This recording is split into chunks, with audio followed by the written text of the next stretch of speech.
శ్రావణ మాసం శంకరునికి అమ్మవారికి ప్రీతికరమైన మాసం.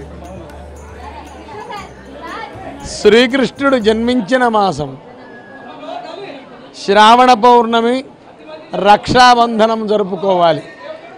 కృష్ణాష్టమి వ్రతం చేయాలి. అయితే శంకరుణ్ణి అమ్మవారిని బాగా ఆరాధిస్తారు. అమ్మవారికి వడిబియ్యం పోస్తారు. శంకరుణ్ణి అభిషేక అర్చనాదులతో ఆరాధిస్తారు. శివప్రీతికరమైన మాసమని, జగదంబ ప్రీతికరమైన మాసని. ముఖ్యంగా శుక్రవారం. శుక్రునికి అధిదేవత ఇంద్రాణి. ఇంద్రాణి వా విధవా అని వేదం చెప్తోంది. అవిధవా భవ ఇంద్రాణి ఇవ. ఇంద్రాణి అమ్మవారిలాగా వైధవ్యం లేకుండా దీర్ఘమైన సౌమంగళ్యంతో వర్ధిల్లు అని వేదం చెప్తోంది. కాబట్టి ఇంద్రాణి అధిదేవతగా ఉన్న శుక్రవారం జగన్మాతను ఆరాధిస్తే ఆ జగన్మాత యొక్క అనుగ్రహంతో వైధవ్యం ఉండదు, సకల సంపత్తులు కలుగుతాయి, దీర్ఘమైన సౌమంగళ్యం ఉంటుంది. కాబట్టి ఈ మాసం స్త్రీలకు పురుషులకు అత్యంత పవిత్రకరమైన మాసం. అక్షయ్య పుణ్యప్రాప్తినిచ్చే మాసం.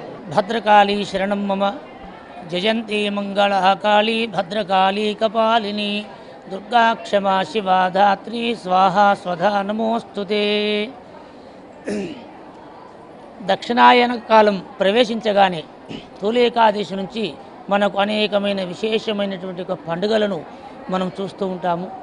అందులో మాసాలలో అటు శంకరునికి ఇటు అమ్మవారికి ప్రీతికరమైన మాసం ఏదైనా ఉంది అంటే శ్రావణ మాసం. శ్రావణ మాసములో అమ్మవారిని శంకరుని ఎవరైతే ఆరాధిస్తారో వారికి ఇహలోకముల సకల ఐశ్వర్యములు కలిగి ఆయుష్ ఆరోగ్యములు కలిగి పరమున ముక్తి కూడా పొందుతారు. శ్రావణ మాసమే ఎందుకు విశిష్టం అంటే నాగపంచమి ఈ మాసంలోనే వస్తుంది. అలాగే వసుదేవసుతం దేవం కంసచానూరమర్ధనం దేవకీ పరమానందం కృష్ణం వందే జగద్గురుం. ఆది గురువైనటువంటి కృష్ణ పరమాత్ముడు కూడా బహుళష్టమి కృష్ణుడు జన్మించిన ఒక మాసము. అలాగే పౌర్ణమి అన్ని పాపాలను ప్రక్షాళన చేస్తూ మనిషికి ఆనందాన్నిచ్చి రోగబాధలను అపమృత్యు బాధలను తొలగజేస్తుంది.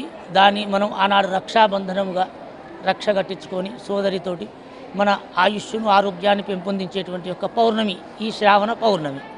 అలా ఎన్నో వైవిధ్యాలు విశిష్టాలు ఈ శ్రావణ మాసంలో కలుగుతాయి. అందులో ప్రత్యేకించి మంగళ గౌరి సోమవారము విశ్వేశ్వరునికి ప్రీతికరము. మంగళ గౌరిగా మంగళవారముతో వివాహమైనటువంటి ఒక కన్యలు సత్సంతానము పొందాలి, దీర్ఘ సౌమంగళ్యం కలగాలని మంగళవారం మంగళ గౌరీ వ్రతం చేస్తారు. అలాగే వైధవ్యం రాకూడదు అని ఇంద్రాణి దేవిని శుక్రవారం నాడు మాత్రం అమ్మవారిని బాగా ఆరాధిస్తారు. శ్రావణ శుక్రవారం ఎంతో పవిత్రమైనది అన్నిటిలో కన్నా. శ్రావణ మాసము శుక్రవారం నాడు అమ్మవారిని కుంకుమార్చన ద్వారా ఒడిబియ్యము చీరలు సమర్పించడం ద్వారా అమ్మవారు మనకు సౌభాగ్యాన్ని, స్త్రీలకు ముఖ్యంగా సౌభాగ్యాన్ని, ఆరోగ్యాన్ని, చక్కటి కుటుంబాన్ని, ఆనందాన్ని కలుగజేస్తుంది. అలాగే వరలక్ష్మి శుక్రవారం రెండో వారం అంటారు. వరలక్ష్మి శుక్రవారం నాడు వైభవలక్ష్మిగా అమ్మవారిని ఎవరైతే కీర్తిస్తారో స్తుతిస్తారో వారికి గృహమందు సకల ఐశ్వర్యములు, ఇష్ట సంపదలు, సర్వ సంపదలను ఆ జగన్మాత కలుగజేస్తుంది. లక్ష్మీర్ వసతు పుష్పేతి లక్ష్మీర్ వసతు పుష్కరిణి.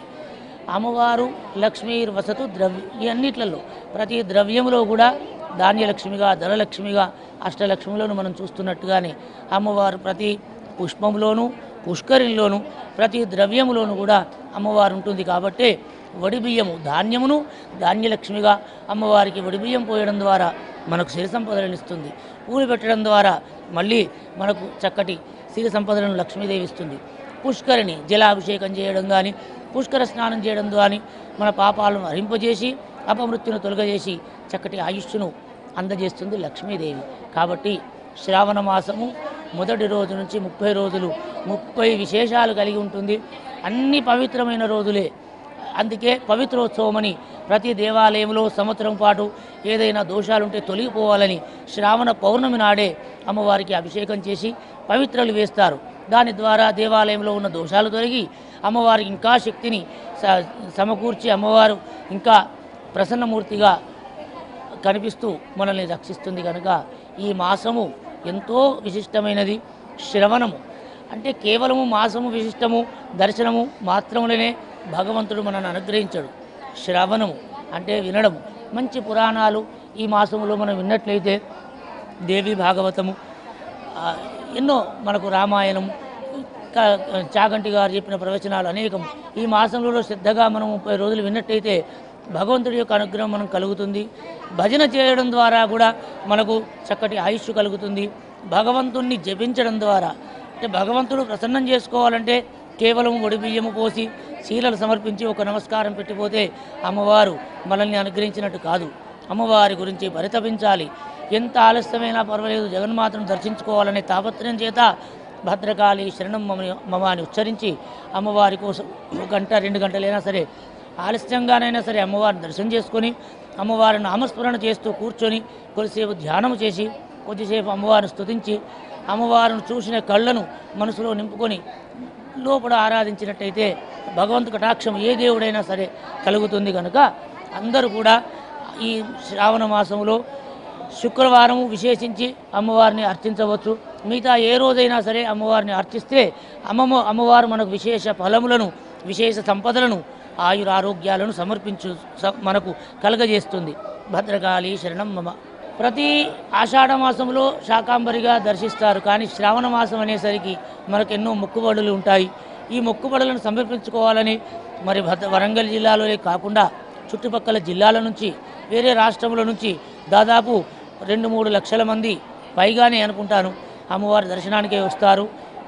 విశేషించి శుక్రాశని ఆదివారాలు సెలవు దినాలు వస్తాయి కాబట్టి ఎక్కువ మంది వస్తారు. కనుక అమ్మవారికి భక్తుల తాడికి అధికంగానే ఉంటుంది. ప్రపంచంలో 12 నెలల నుండి శ్రావణ మాసం అన్నది ప్రతి ఆడవారికి ఉన్నవారని లేనివారని కాదు, ముసలోళ్ళని కానీ పిల్లలని కాదు, ఆ దేవతను పూజించుకుంటే సకల అక్షేత్రాలు ప్రసాదిస్తుందని మనకు నానుడి. అందుకే ప్రతి శుక్రవారము శ్రావణ మాసము అమ్మవార్ల గుళ్ళల్లోకి వెళ్ళి ఆడవారు పసుపు కుంకుమలు, పువ్వులు, కొబ్బరికాయలు, పట్టు చీరలు ఉన్నంతల 150 రూపాయలనే చీర ఏదైనా సమర్పించుకొని సుఖ సంతోషాలు అష్టేశాలు సుఖ సంపదలు కోరుకుంటారు. మంగళప్రదంగా ఉండాలని ఆడవారందరూ ఆ తల్లిని కొలుచుకుంటారు. ఆ తల్లి కూడా అందరికీ సుఖ సంపదలు అష్టేశాలు ప్రసాదిస్తుంది అన్నది మనకు పూర్వీకుల నుంచి వచ్చిన నానుడి. ప్రతి ఆడవారు మనకున్నది లేదన్న బాధకు అనకుండా తల్లిని వాంచను మాకు అన్ని ప్రసాదించు తల్లి, పసుపు కుంకుమ ప్రసాదించు, ఆరోగ్యం ప్రసాదించు, ప్రపంచంలో ఉన్న ఈ సర్వజనులను కూడా సుఖంగా చూడమని మనము కోరుకుంటే ఆ తల్లి మనకు తప్పకుండా వరాలు ప్రసాదిస్తుంది. ప్రతి సంవత్సరం శ్రావణ శుక్రవారం రోజు మేము ఎప్పటికీ వస్తాం. వరంగల్ భద్రకాళి దేవస్థానానికి వస్తున్నాము. ప్రతి శ్రావణ మాసం శుక్రవారం నాడు ఒడి బియ్యము అమ్మవారికి చీర సమర్పించి మొక్కులు అప్పచెప్పుకుంటాము. మేము ఎంతో పవిత్రతతోని అమ్మవారిని దర్శనం చేసుకొని కోరికలను ఏ కోరికైనా సరే ఎప్పుడైనా సరే అమ్మ ఎల్లవేళలా మనకు తోడుగా ఉంటుంది. ఇక్కడ చుట్టుపక్కల ఉన్న గుడులు కూడా దేవస్థానాలు కూడా చాలా ప్రత్యేకమైనవి. అమ్మవారిని చాలా ప్రీతికరమైన విధానంతో కొలుస్తారు. శ్రావణ మాసము ఇప్పుడు ఈ సంవత్సరం 2024 శ్రావణ మాసం శుక్రవారం రోజున నాగపంచమి కూడా శుక్రవారం రోజున రావడం వల్ల ఇందులో ఉన్న భద్రకాళి దేవస్థానంలో ఉన్న నాగమయ్య టెంపుల్ని చూసుకొని అందులో అలాగే అమ్మవారిని కూడా దర్శించుకొని అలాగే నాగమయ్యకు పుట్టలో పాలు పోసుకొని తమ కోరికలను నెరవేర్చుకుంటూ ఉంటారు భక్తులు. శ్రావణంలో మొదటి వచ్చిన శుక్రవారము ప్లస్ నాగుల పంచమి 2 ఒకటే రోజు కలిసి రావడం వల్ల అమ్మవారి దగ్గరికి భక్తులు ఎక్కువ సంఖ్యలో వచ్చారు. మాకు కూడా చాలా ఆనందంగా ఉంది. దర్శనం మంచిగా అయింది అమ్మవారిది. ఎప్పుడు మేము అమ్మవారిని నమ్ముకుంటే ఏది నమ్ముకున్నా అది అవుతుంది. అందుకే మేము భూపాలపల్లి నుండి దర్శనం కోసం వచ్చాము. మాకు చాలా హ్యాపీగా ఉంది భద్రకాళి టెంపుల్కి రావడం. ప్రతి ఇయర్ శ్రావణ మాసంలో ఇక్కడికి వచ్చి అమ్మవారిని దర్శనం చేసుకొని అమ్మవారి ఆశీస్సులు తీసుకొని వెళ్తాం.